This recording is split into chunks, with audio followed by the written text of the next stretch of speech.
Now, Israel is under another round of overnight Iranian missiles attacks. People are seeing scenes like this across the country. That's the scenes there that they're seeing. Interception efforts are underway. Falling shrapnel has been reported in several locations across southern and central Israel. Some communities have reported fires and damage. Well, earlier Israeli police said an Iranian missile struck a kindergarten in Rishon LeZion, that's south of Tel Aviv, and it was closed at the time with no injuries. Overnight, though, on Saturday, strikes on two cities in southern Israel caused extensive damage. The incidents have raised questions over Israel's air defense systems. In every event, even in successes, we investigate the entire chain of performance, from the detection to the interception, discover new things, do corrections, and adapt to the situation. The Air Force is managing a complex defensive battle. More than 90% of the launches fired at Israel are intercepted. Let's go to Rog McBride live for us from the Jordanian capital, Amman. So we know there's been multiple shrapnel falling in different areas. Is there any damage at all? Yeah, there have been reports that Israel has been experiencing intense missile activity incoming mainly from its believed Iran. There have been multiple alerts being issued mainly around the Jerusalem and central Israel areas, but also in the south. They seem to have been the target. The authorities there have been telling people to take shelter, reporting incoming Iranian missiles. There have been reports of explosions, and it's thought that some of the warheads have been these cluster type of munitions that distribute these smaller bomblets. So we are getting reports that at least 8 locations, mainly across central Israel, have been impacted by falling parts, falling debris or falling explosives. There is reports of damage. We're seeing that on social media. We're still trying to ascertain what casualties there might have been. Earlier, there were also alarms being issued right across a number of areas in northern Israel. They were later lifted. People were told it was safe to come out from shelters once more. But that really follows a pattern we have been seeing through Sunday, with multiple alerts being issued, especially affecting the north, because they are subjected not only to Iranian missile attacks, but also attacks from the north, across the border, from Lebanon, from Hezbollah groups.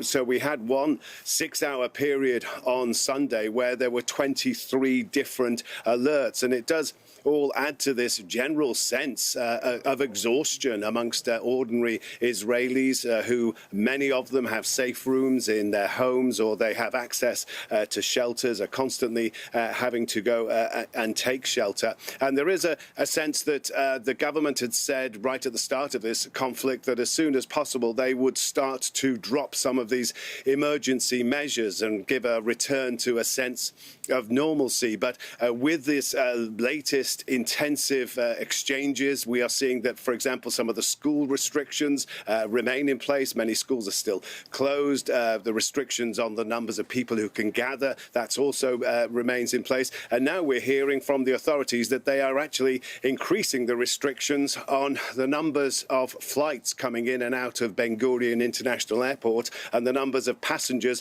that can be on those flights. Yeah, and just shifting now from Israel, of course, the Israeli army chief has said that the operation that it's carrying out against Hezbollah in Lebanon, that's the neighbouring country, has only begun. Yeah, that's right. I mean, I think generally, despite this sense of war weariness, there is a feeling amongst most Israelis that this has to be done. They fear a nuclear-armed Iranian regime under the current regime there as an existential threat. Similarly, they believe that Hezbollah has to be taken on, has to be effectively defanged or disabled. So we are seeing intensive fighting back and forth across the Lebanese border. The Israeli military have been launching artillery and airstrikes into southern Lebanon. They've been continuing this campaign of destroying buildings and bridges that they say have been used by Hezbollah. And it all does seem to lead to a sense that they are preparing the ground for something much bigger.